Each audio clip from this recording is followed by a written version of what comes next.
오늘 말씀의 제목은 주님의 부르심 그리고 우리의 응답이라는 제목입니다. 부르심과 응답, 이런 제목으로 함께 은혜를 나누고자 합니다.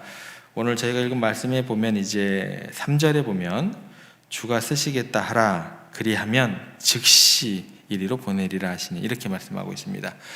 이 말씀의 어떤 그 구조를 좀 한번 생각해 보시면 좋을 것 같습니다. 주가 쓰시겠다 하라 그리하면 즉시 이리로 보내리라 하시니 어떤 느낌이 드세요?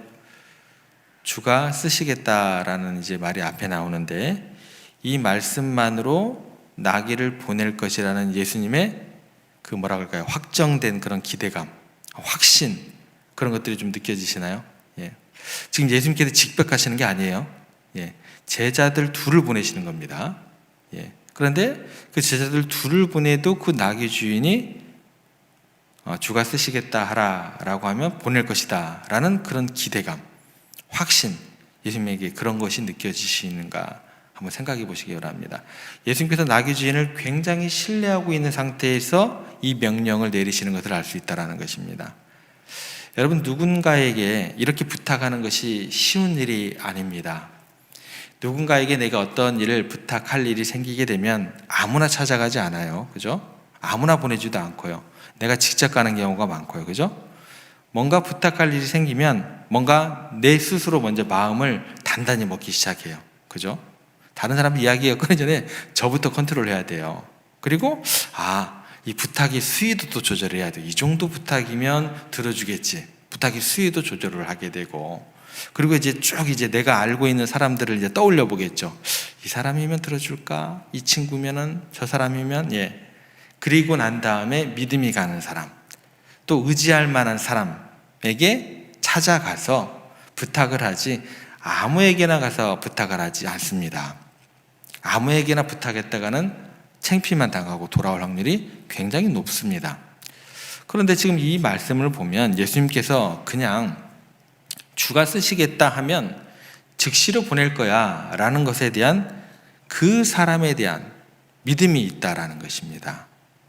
반대로 나귀 주인의 입장에서 보면 어쩌면 갑작스러운 요구가 될 것입니다. 그래서 즉각 응답하는 것이 쉬울까요? 어려울까요?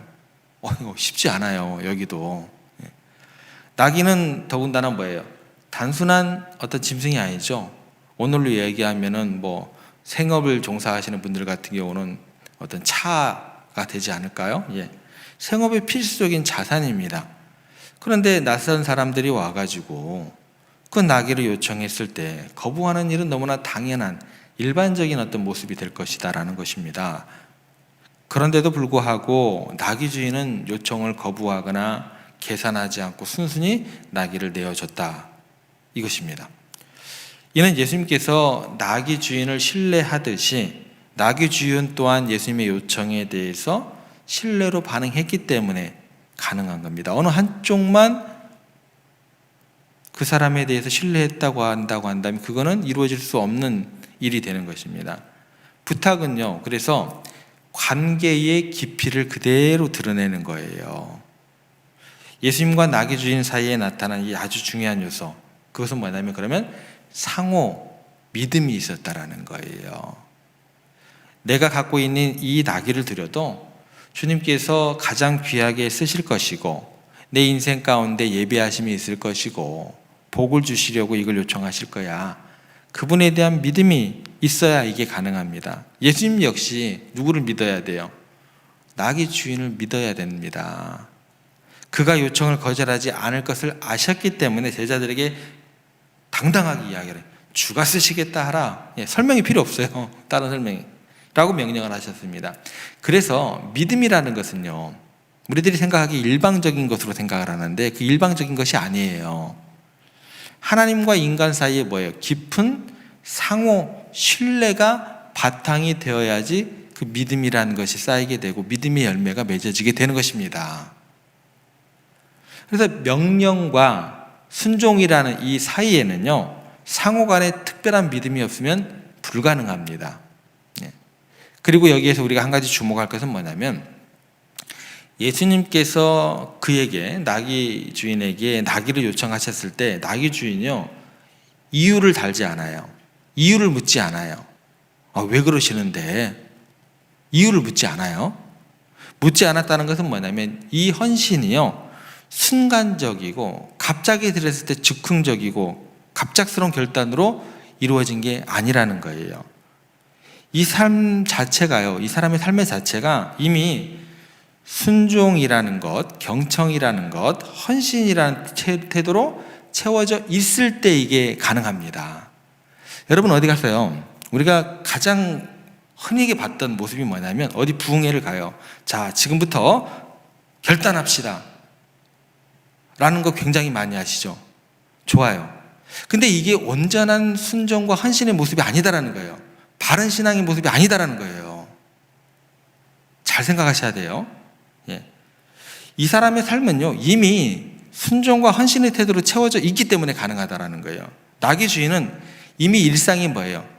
하나님의 말씀에 경청하는 태도가 있는 거예요. 이미 말씀에 헌신하는 것이 몸에 배어있는 사람입니다. 헌신이 그의 성품이에요. 순종이 그의 성품이 되어 있는 거예요. 헌신이 그의 성품이 자리 잡고 있었음을 보여준다는 거예요. 많은 사람들은 어떻게 접근을 하냐면 헌신을 거창한 결단으로 생각을 합니다. 그래서 우리 옛날에 했던 게 뭐예요? 헌신 예배 많이 하셨죠? 저희 교회도 내년부터 그런 헌신에 대한 어떤 그런 것들을 좀 많이 강조를 할 거예요. 근데 헌신 예배라는 것은 재직 헌신 예배 빼놓고 나머지는 헌신 예배 타이틀 안 가지고 갈 겁니다. 주간 예배예요. 주간 예배. 여러분들이 주인 되면 어떻게 돼요? 그냥 열심히 더 하는 거예요. 주인이 더 섬기게 되어 있잖아요. 그죠? 여러분들 집에 손님을 모셔놓고 주인 된 내가 자, 손님 보고 나 뭐 먹고 싶어. 또 설거지 좀 해봐. 그런 주인은 없어요. 그죠? 많은 사람들은요, 헌신을 굉장히 거창한 결단으로 생각을 합니다. 그런데 진정한 헌신은요, 대단한 결단에서 나오는 게 아니에요. 헌신이 삶 속에서 특별한 행사처럼 여겨지는 것은 신앙에 있어서 뭔가 약간 부족한 거예요. 부족한 거예요. 대단한 결단을 하고 헌신을 하는 것은 뭔가 신앙에 있어서 1%, 2%더 깊게는 더 많은 어떤 쪽에서 부족한 점이 있다라는 것입니다. 문제가 있다라는 거예요. 헌신은요, 우리 삶에 있어서 지속적인 태도이자 일상적인 습관이어야 돼요. 여러분들 하나님을 예배하는 거잖아요. 섬김의 자세가 습관이 되어 있어야 된다는 거예요. 생각을 기도처럼 해야 되고 삶은 예배처럼 드려야 되는 것이고 이웃을 주님처럼 섬겨야 되는 것이고 뭐 특별한 결단이 들어가는 헌신이 아니다라는 거예요. 우리의 헌신이라는 것은 갑작스러운 결단이 아니라 일상의 훈련과 작은 순종을 통해서 작은 말씀의 고민함을 통해서 어떻게 돼요? 날마다 이루어져 가는 거예요. 경건에 이르기를 날마다 훈련하는 거예요. 이게 헌신으로 열매로 맺어지는 것입니다. 이것들이 쌓이고 반복될 때 뭐예요? 자연스럽게 우리가 주가 쓰시겠다는 하나님의 요청에 순종하게 되는 것이다라는 것입니다. 그냥 헌신이 일상화되어 있어야 됩니다. 그래서 항상 드리는 훈련이 되어 있고 이웃이 필요할 때 나눌 수 있는 삶의 일상적인 태도가 되어 있으면 주가 쓰시겠다고 하실 때 특별한 이유가 뭡니까? 라는 그런 설명을 요구하지 않게 된다는 것입니다. 주님께서 꼭 필요하시니까 이유가 있으시겠지. 이 말씀이 지금 나의 순종과 헌신이 필요한 그런 모습인가 보다. 우리가 믿는 하나님은요, 우리의 필요를 아시는 분이세요. 구하기 전에 있어야 될 것을 아시는 하나님이시다라는 것입니다.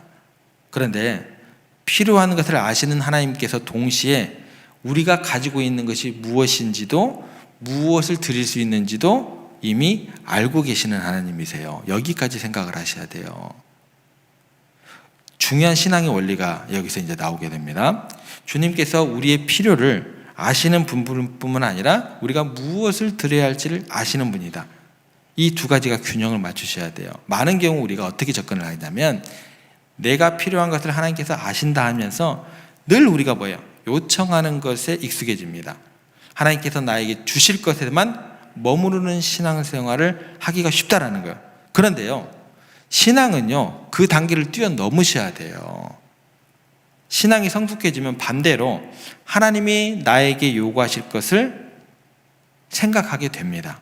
하나님은 단지 우리의 필요를 채우는 공급자에 머무르시지 않으시고 이 신앙의 경지를 넘어가게 되면 있어야 될 것을 아시기에 우리가 요청하기 전에 우리에게 주시기도 하시지만 이 영역만 있는 것이 아니라 우리가 헌신할 줄을 이미 아시기 때문에 우리가 헌신하기 전에 미리 요청하기도 하신다라는 거예요. 제자들을 보내서 주가 쓰시겠다 하라 사람을 통해서 그 음성을 들려주시기도 하시고 말씀을 통해서 내게 스스로 감동하는 마음을 주셔서 그렇게 나를 부르기도 하시고 헌신할 것을 이미 아시기 때문에 헌신을 요청하신다라는 거예요. 성경의 이 원리를 가장 잘 보여주는 게 누굴까요? 대표적인 인물이 아브라함입니다. 하나님께서 아브라함에게 이스락을 바치라는 명령을 하셨을 때 아브라함이 주저하지 않았어요. 그런데 하나님께서 이삭을 바치라고 명령하신 시점을 주목해야 돼요. 시점이 중요해요. 아무 때나 가가지고 아무 사람에게 그냥 바쳐라 하면 시험 들어요. 여러분들이 생각하고 있는 여러분들의 신앙의 어떤 그 뭐라 그럴까요? 경륜, 또 여러분들의 어떤 그 믿음의 어떤 그 굳건함, 이거를 다른 사람에게 절대 적용하면 안 돼요. 예. 이삭을 바치라고 했던 그 명령 자체가 모든 사람에게 통용되는 믿음이 아니라는 거예요. 때와 시기가 틀리다라는 거예요. 아브라함에게도 명령하는 시점이 굉장히 중요하다라는 거예요. 아브라함에게 이삭을 바치라고 할 때는요, 그때 당시에 아브라함의 믿음은 이삭을 바칠 만한 믿음이 있을 때 성숙한 믿음에 들어가고 난 다음에 하나님께서 요구하신 거예요. 옛날에 죽음이 두려워서 아내 팔아먹을 때 그때 부탁하는 게 아니에요. 그때 명령하신 게 아니라는 것입니다. 이삭을 낳고 몇 년 안에 바치라고 한 게 아니라 이제 아브라함 됐다. 너 이제 좀 목사로 부를 만하다. 목사로 조금 불러서 좀 훈련시키면 된다. 예. 이제 좀 신앙이 성숙했겠다. 이제 바칠 수 있겠다라고 생각을 했을 때 요청을 하셨기 때문에 명령을 하셨기 때문에 즉시로 아브라함은요 하나님께 이유를 묻지 않고 바치라고 하면 바치겠습니다 하게 됩니다. 그래서 그 표현이 어떻게 나오냐면 아브라함이 아침 일찍 일어나 이렇게 표현이 되어 있습니다. 뭐예요? 신속하게 순종으로 이유를 달지 않고 토를 달지 않고 나가는 순종을 묘사하게 됩니다. 더 이상 설명이 필요하거나 이유를 묻지 않습니다. 하나님께서 말씀하셨다는 사실만으로 아브라함은 충분할 정도로 성숙한 그런 아브라함이었다라는 것입니다. 아브라함이 이삭을 바치려는 모습을 통해서 그의 믿음을 만방에 알려졌듯이 하나님께서는 여러분들에게 헌신을 요청하실 때는 그 요청이 단지 하나님의 그런 영광을 나타내기 위함일 뿐만 아니라 여러분들의 그 신앙을 온전히 드러내기 위함이다라는 측면도 같이 생각할 수 있으셔야 됩니다. 우리의 헌신 역시 하나님께서 높이 들어 사용하신다라는 것을 기억하시면 좋을 것 같습니다.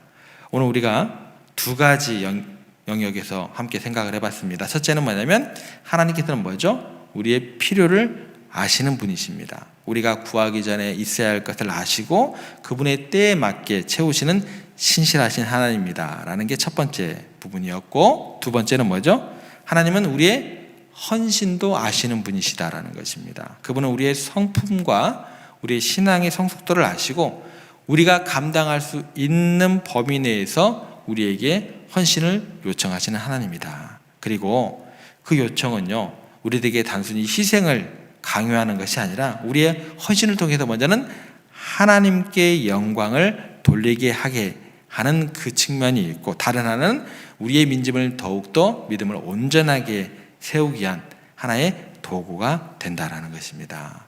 하나님은 우리의 모든 것을 이미 아시는 분이시기 때문에 우리의 필요를 아시고 우리의 헌신할 준비가 된 것도 아신다.